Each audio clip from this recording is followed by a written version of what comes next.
tentative d'assassinat du docteur Serge Tuech par le réseau pédophile Xavier Sota. 44 menaces de mort reçues sur le téléphone portable du docteur Serge Tuech, lui provenant de la préfète pédophile de Bordeaux. Vol et destruction des correspondances écrites et téléphoniques du docteur Serge Tuech, y compris les correspondances et requêtes à la Cour de cassation, instrumentées par la pédophile procureur de la République de Bordeaux et en intelligence avec la pédophile préfète de Bordeaux. Abraham enfanta Madian. Genèse chapitre 25, verset 1 au verset 34. Madian, Éthiopie, Couche. Habakkuk chapitre 3, verset 7. Abraham est éthiopien et couchite. Abraham, Sion, Sion, Sion. Éden. Isaïe 51, verset 2 au verset 18. Éthiopie, Sion, Sion. Sophonie chapitre 3, verset 10 au verset 16.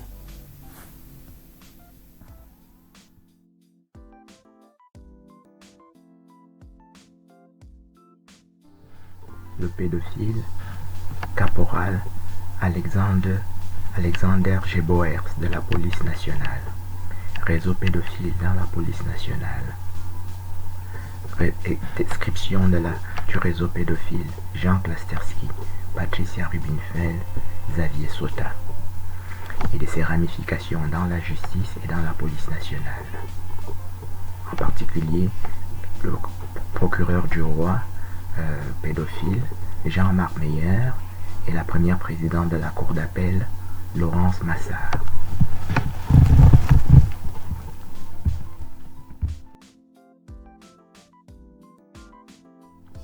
Nous allons faire ici une nouvelle série de vidéos sur donc le réseau pédophile que nous décrivons ici. Cette nouvelle série est justifiée par le fait et motivée par le fait que j'ai saisi il y a 2 mois le député fédéral Benoît Pied-de-Boeuf en Belgique pour qu'il interroge l'ordre des médecins sur le refus implicite de ma demande de réinscription au tableau de l'ordre des médecins de Belgique. Et que donc j'avais rendez-vous téléphonique avec ce député la semaine dernière, depuis lundi jusqu'à vendredi, je n'ai pas pu le joindre. Donc quand je lui passe un coup de fil, ça tombe dans le vide. Et quand il me passe un coup de fil, ça tombe aussi dans le vide. C'est-à-dire ça tombe dans la messagerie. Et même, je ne suis pas sûr qu'il reçoit mes messages. Je le dis parce que ça s'est déjà passé en France, ce genre de choses. Nous allons décrire quelques faits pour caractériser ce que nous disons. Ma correspondance est aussi interceptée et détruite. Nous voyons ici plusieurs lettres recommandées que j'ai postées depuis Bruxelles en Belgique. Et avec les numéros suivants. La première lettre porte le numéro RF 100, c'est-à-dire 100 989 327 BE. Donc il suffit d'aller sur le site www.laposte.be, c'est-à-dire la poste belge, et de taper ce numéro, c'est-à-dire RF 100 989 327 BE. Cette lettre n'est jamais partie ni arrivée. Deuxième lettre, postée elle aussi le même jour, toujours depuis la Belgique. Référence, il faut taper dans le site de la poste, RF 100 989 344 BE.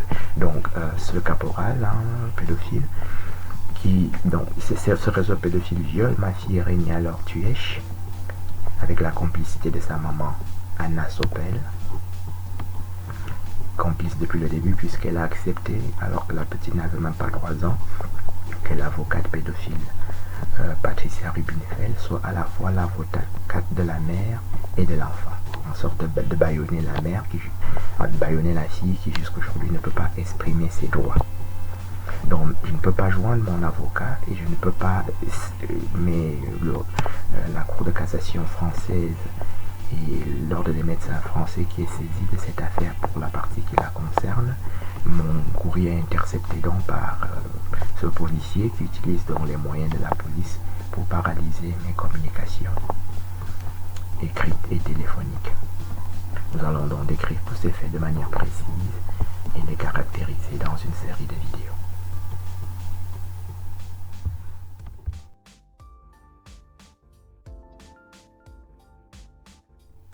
Premier fait que nous décrivons, Xavier Sautat, qui est un chef, le chef français de ce réseau pédophile, est le vrai rédacteur en chef du journal Sud-Ouest. Il a écrit, comme nous le voyons ici, dans le journal Sud-Ouest, que le docteur Serge Tuèche-Moi, que j'ai été radié de l'ordre des médecins. Ce qui est totalement faux, j'en ai parlé la semaine dernière sans le préciser, mais lors de mon intervention dans la tribune des généraux français, j'ai rencontré personnellement Xavier Sautat à 3 reprises, entre le 18 juin 2019 et le 11 juin 2020. Je l'ai rencontré la dernière fois le 11 juin 2020. Donc, il a reconnu les faits, donc c'est lui qui a écrit cet article.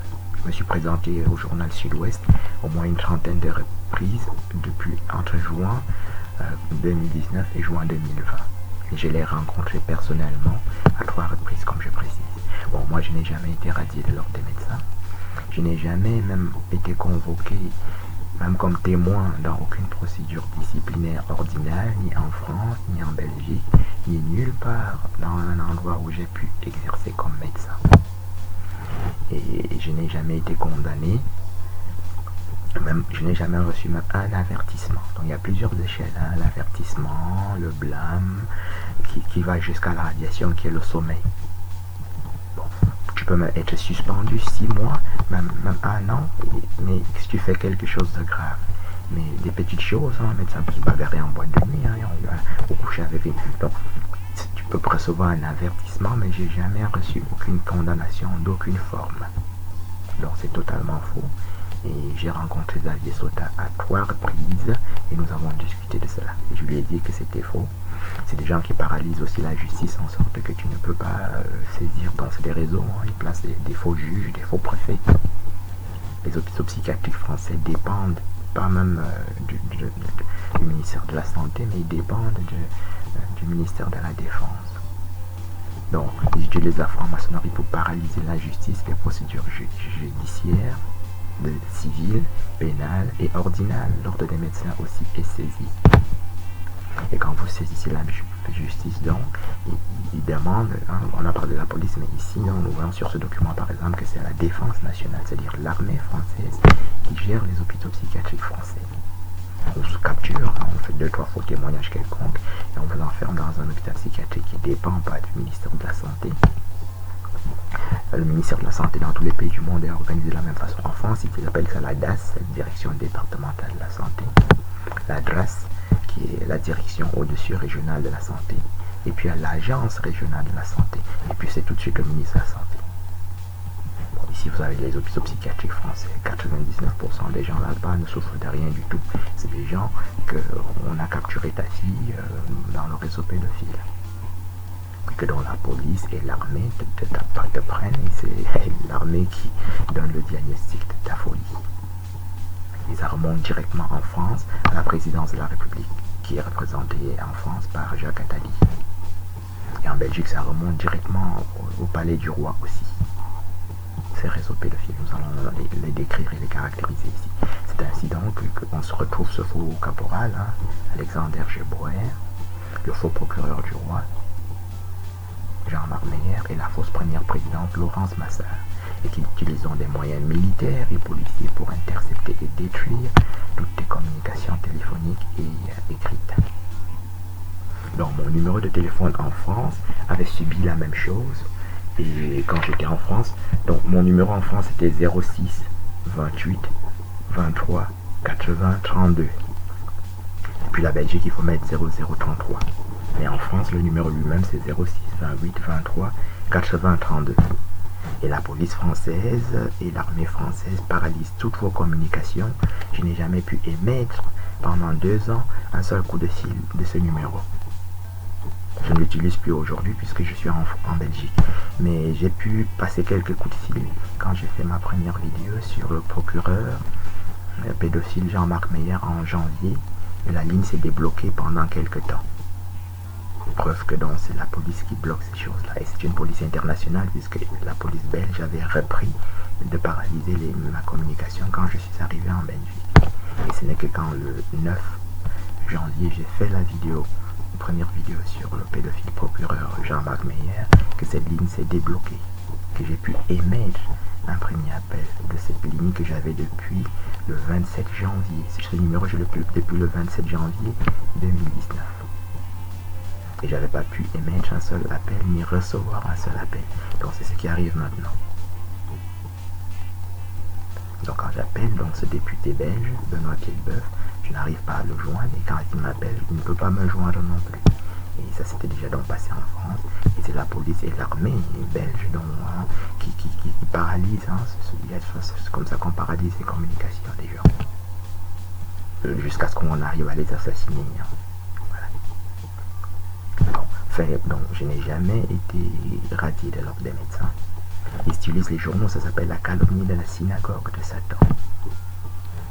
Calomnie de la synagogue de Satan dans Apocalypse 2, verset 9, répété dans Apocalypse 3, verset 9, répété dans Zacharie chapitre 3, répété dans Apocalypse 12, verset 1 jusqu'au verset 19, appelé accusateur de nos frères, Satan, accusateur de nos frères, répété dans 2 Pierre 2, qu'on appelle la vérité, calomnie.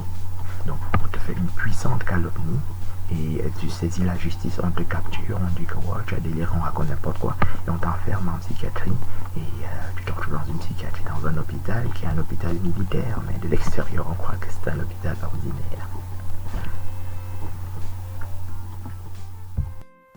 Abraham enfanta Madian, Ismaël, Kédar, Genèse chapitre 25 du verset 1 au verset 34. Kédar, peau noire, noir, Kédar, peau noire. Cantique des Cantiques, chapitre 1, verset 5 au verset 6. Abraham est donc aussi noir par ce chemin, puisque Genèse 25 nous donne toute la généalogie, toute la descendance d'Abraham, parmi lesquels donc on trouve Ismaël, et Kédar lui-même est le fils d'Ismaël. Et dans Cantique des Cantiques, chapitre 1, la Sunamite s'exclame « Je suis noir comme Kédar, peau noire ». Il existait 144 chemins pour établir la démonstration que nous venons de faire. Madian veut dire Éthiopie dans Habakkuk chapitre 3, verset 7. Abraham est aussi Abraham, Sion, Sion, Sion, Éden dans Isaïe 51, verset 2 à verset 18. Et Sion voulant dire Éthiopie, Sion, dans Sophonie chapitre 3 du verset 10 au verset 16, répété dans Isaïe 18 du verset 1 au verset 7.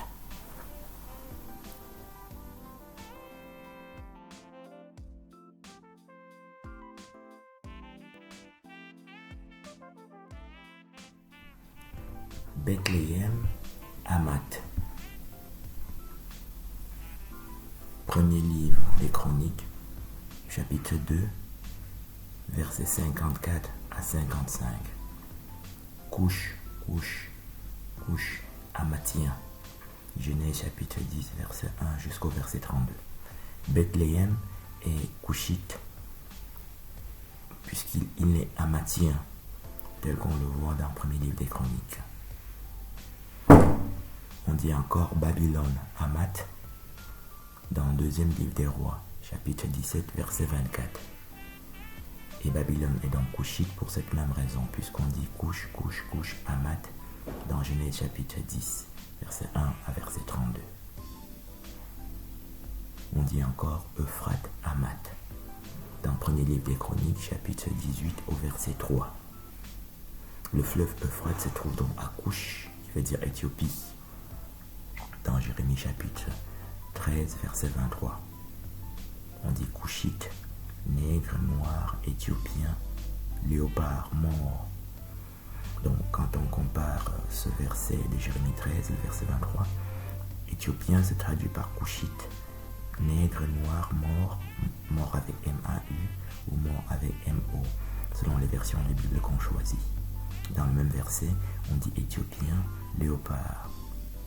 Donc on parle des Éthiopiens d'Afrique, pas des Éthiopiens qui seraient ailleurs. D'ailleurs on dit Euphrate, lion, éléphant, dans premier livre de Maccabée, chapitre 3, du verset 4 au verset 37. Lion apparaît 2 fois, éléphant aussi. Et le fleuve Euphrate, qui se trouve en Palestine, est aussi faux pour cette raison-là. Il n'y a pas de Bethléem, ni de Babylone, ni aucun Euphrate par là-bas. On dit encore Gaza, couche, couche, couche, en Genèse chapitre 10. Donc, couche, couche, couche, Gaza. Genèse chapitre 10, du verset 6 jusqu'au verset 19. Couche au verset 6, couche au verset 7 et couche au verset 8. Et Gaza au verset 19. Et c'est précisé, ce sont là les fils de Cham, les fils de Cham. Fils de Cham au verset 6 et fils de Cham encore au verset 20. Il n'y a pas un seul Gaza dans la Bible. Le Gaza de la Bible ne se trouve pas en Palestine pour cette raison-ci, ainsi que pour 144 autres raisons équivalentes. Puisque Gaza est fils de Cham à 2 reprises, au verset 6 de Genèse 10 et au verset 20 de Genèse 10. Et il est couchite dans le même chapitre à 3 reprises, et cananéen à 4 reprises. Canaan au verset 6, Canaan au verset 15, et encore au verset 18 et 19. Donc, la guerre qui se trouve dans le territoire de Gaza n'a pas un fondement biblique, contrairement à ce que des personnes affirment. On dit encore Salomon, Étienne. Étienne, Salomon, dans le deuxième livre de Samuel, chapitre 12, du verset 9 jusqu'au verset 24. Et on dit dans Genèse 10, couche, couche, couche, et. Donc Salomon est couchite pour cette raison-là, puisque il est Étien par sa mère, et que Et est le fils de Canaan, au verset 15 de Genèse 10, et que Et est lui-même couchite à 3 reprises. Étant dans le même chapitre de Genèse 10, fils de Cham à 2 reprises aussi. Salomon est couchite et noir en fait, c'est-à-dire éthiopien. On dit encore Salomon, Sion, dans le premier livre des rois, chapitre 8. Premier livre des rois, chapitre 8, verset 1, on dit Salomon, Sion, au verset 1. Donc, et Sion veut dire Éthiopie, Sion, Sion, dans ce livre de Sophonie, chapitre 3, du verset 10 au verset 16. On dit Éthiopie, Sion, Sion, qui est confirmé encore dans Isaïe, chapitre 18, du verset 1 au verset 7. On dit Éthiopie, Sion. Salomon est encore couchite, puisqu'on dit, pour une troisième raison, puisqu'on dit Salomon Guillon dans le premier livre des rois, chapitre 1, au verset 33. On dit Salomon Guillon. Et Guillon qui a un sceau se définit par Guillon Éthiopie, couche, dans Genèse chapitre 2, verset 13. Dans la King James version en anglais, on dit Guillon couche. Et dans Louis II, que les catholiques emploient, on dit Guillon Éthiopie. Éthiopie veut dire de toutes les façons couche dans Jérémie chapitre 13 que nous avons étudié dans quelques autres endroits. Donc Salomon est noir parce qu'on dit Salomon Sion, Éthiopie, parce qu'on dit encore Étienne Salomon couche, et parce qu'on dit encore Salomon Guillon, Éthiopie. Voilà 3 principales raisons. Il y en a 144 de ce genre. On dit encore Salomon, noir comme Salomon. Tsunami dit dans Cantique des Cantiques chapitre 1, je suis noir comme Salomon, peau noire. Cantique des Cantiques chapitre 1, verset 4, verset 5 au verset 6.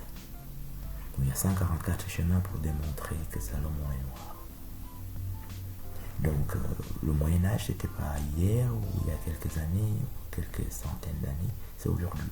Puisqu'on peut faire même des guerres fondées sur une ignorance institutionnelle, qu'on appelle donc une oppression institutionnelle. Donc il y a 7 milliards, 8 milliards d'individus sur la Terre qui sont tombés dans une ignorance institutionnelle.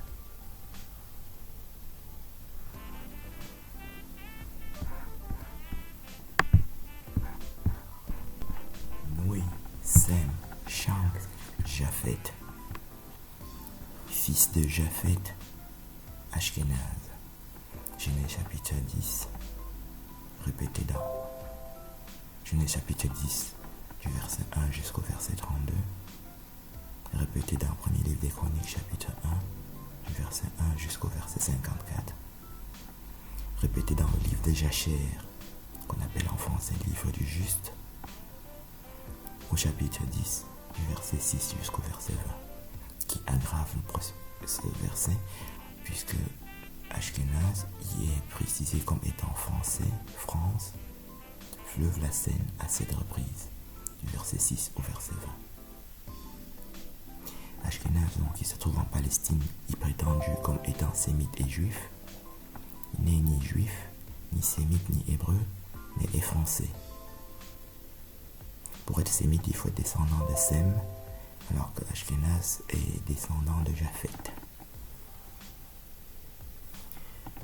Séfarade cananéen, Séfarade philistin, Abdias, chapitre 1, verset 19 à 20.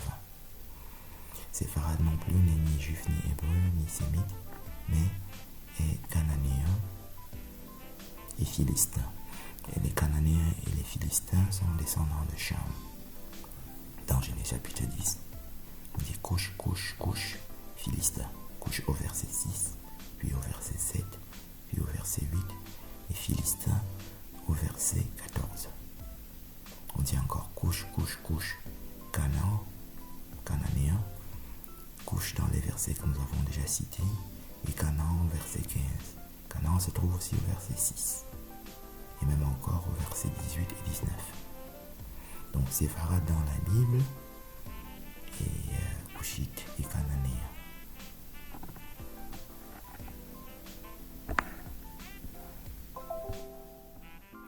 Le docteur Serge Tuech, qui est le seul chirurgien au monde à avoir jamais publié en auteur unique une série de 167 transplantations hépatiques en juin 2003 dans la revue Transplantation Proceedings. Cette performance n'a jamais été faite avant, ni avant cette date, ni après cette date, à cause de la difficulté technique scientifique qui est opposée aux chirurgiens du monde dans ce genre d'études. Le docteur Serge Tuech a aussi écrit un livre sur les 144 voiles islamiques de la Bible. Le docteur Serge Tuech a eu l'honneur de présenter ce livre au consulat de Turquie à Bordeaux le 12 juillet 2021, c'est-à-dire il y a un peu 3 semaines. Il ressort de cet ouvrage que Abraham, Isaac et Jacob et tous les 144 personnages de la Bible portent le voile par leurs épouses respectives, à titre d'esthétique vestimentaire non religieux visant à magnifier la beauté de la femme, tant dans l'Ancien Testament que dans le Nouveau Testament. Clairement donc, il ne s'agit pas seulement d'un voile islamique, mais d'un voile qui est premièrement un voile juif par Abraham, les autres personnes que nous avons citées, et un voile chrétien aussi dans le Nouveau Testament. Et absolument tout le monde, Babylone, tout le monde, Jérusalem, fille de Sion, porte le voile. On dit fille de Babylone, ôte ton voile. Donc, les autres voiles de la Bible sont aussi parfaitement, soigneusement listés, séquencés et expliqués dans la Bible, y compris les voiles religieux. Le livre des Cantiques dans lequel Salomon et toutes ses compagnes portent le voile n'est pas un livre qui parle de Dieu, c'est un livre d'exaltation, d'adoration de la femme, même si cela peut surprendre. En réalité, aucun des 144 versets que nous produisons n'est connu par aucun des 1,5 milliard de musulmans, ni des 3 milliards de chrétiens actuels, raison pour laquelle le voile subit les attaques que nous connaissons en France depuis 20 ans, à travers les débats d'ignorants qui sont faits à la télévision quotidiennement sur ce sujet. Malheureusement, la France et la Belgique, le docteur Tuech est belge, d'origine camerounaise, vivant en France. La France et la Belgique se sont totalement opposés de manière féroce à la publication de ce livre. raison pour laquelle le docteur Tuech a adressé ce livre au président Erdogan, pour lequel d'ailleurs j'ai une admiration très importante, en rapport avec ses positions qu'il a toujours adoptées, par exemple très courageuses, par exemple dans son projet d'adhésion à l'Union européenne. Les efforts démocratiques qu'on lui oppose donc ne sont donc pas fondés, puisque nous voyons que le docteur Serge Tuech non seulement ne peut pas publier librement un livre utile, mais il subit carrément des menaces de mort de la part de la police nationale et de l'armée des deux pays que j'ai cités, c'est-à-dire la Belgique et la France, qui cherchent à tout prix à faire disparaître ce livre. Il s'agit donc de discriminations qui sont institutionnelles, puisque le crétin président Nicolas Sarkozy a affirmé à Dakar, il y a quelques années, que l'homme noir n'est pas entré dans l'histoire. Et par ce livre, le docteur Tuech peut prouver qu'un noir peut apporter sa contribution sur un sujet qui concerne 5 milliards de personnes. Et c'est pour valider les doctrines de Ku Klux Klan du président Sarkozy que tout le monde cherche à assassiner le docteur Tuech. Donc la Turquie, en ce qui concerne le docteur Tuech, n'a aucun effort démocratique à faire, puisqu'il y a plus de démocratie manifeste en Turquie qu'en Belgique et en France, par exemple. La liberté de la presse est très médiocre en France, puisque dans le même projet d'assassiner le docteur Tuech pour faire disparaître ses livres, il y a d'autres livres aussi. Le journal Sud-Ouest, qui est un très grand quotidien français, c'est-à-dire le 4e le plus lu en France, a purement et simplement publié la fausse radiation du docteur Serge Tuech, y affirmant que le docteur Serge Tuech est fou allié et que, par exemple, il n'a pas de diplôme de médecin non plus, et quelques autres histoires de ce genre, afin de favoriser, c'est-à-dire de faire comprendre à la population pourquoi il a été assassiné a posteriori. Donc, le docteur Serge Tuech n'a jamais été radié de l'ordre des médecins. Voilà. Donc, il n'y a pas de liberté de presse à imposer aux Turcs dans leur projet d'adhésion à l'Union européenne. Ce qu'on appelle le droit des minorités non plus ne peut pas leur être imputé, puisque le docteur Serge Tuech appartient à une minorité visible et qu'il y a donc un racisme institutionnel en France qui fait que le docteur Serge Tuech, qui est le meilleur chirurgien au monde dans sa spécialité, n'a jamais pu jouir de sa plénitude de chirurgien. Et il ne peut toujours pas jouir, même en tant qu'écrivain, de ses connaissances qui sont importantes. La justice en France et en Belgique sont archaïques et rudimentaires, puisque la Cour de cassation est saisie des divers faits que j'ai mentionnés. La Cour de cassation en France est saisie le 20 juillet 2020 par lettre recommandée accusée de réception, renouvelée le 9 novembre 2020, et encore le 22 mars 2021, c'est-à-dire cette année, et encore le 28 juillet 2021. Les requêtes sont purement et simplement volées, et aucune requête n'est même enregistrée. Donc nous nous trouvons carrément dans un pays qui est barbare, c'est-à-dire il n'y a aucun pays au monde où vous pouvez envoyer une requête à la Cour suprême, c'est-à-dire à la plus haute juridiction du pays, et qu'elle n'y arrive même pas. Donc c'est comme dans un pays où il n'y a plus, voilà, ce n'est plus un état de droit. Donc c'est pour ça que donc le docteur Serge Tuech serait même très très heureux de présenter personnellement son livre au président turc dans le but donc de le publier sous une forme qui protège le voile islamique, qui, je le répète, est donc aussi un voile juif et un voile chrétien, même si ces deux religions antérieures se sont paganisées au point de perdre les notions que nous apportons aujourd'hui. Le deuxième but de ce livre est de soutenir l'adhésion de la Turquie à l'Union européenne, car il s'agit d'un très grand pays et que ce que la Turquie peut apporter à l'Union européenne lui sera certainement bénéfique de mon point de vue. Et que donc, je répète, on ne peut pas opposer à la Turquie, dans l'état des recherches que j'ai faites pendant 10 ans sur les différents sujets, en suivant l'évolution du dossier turc, on ne peut pas lui opposer ni un effort de démocratie,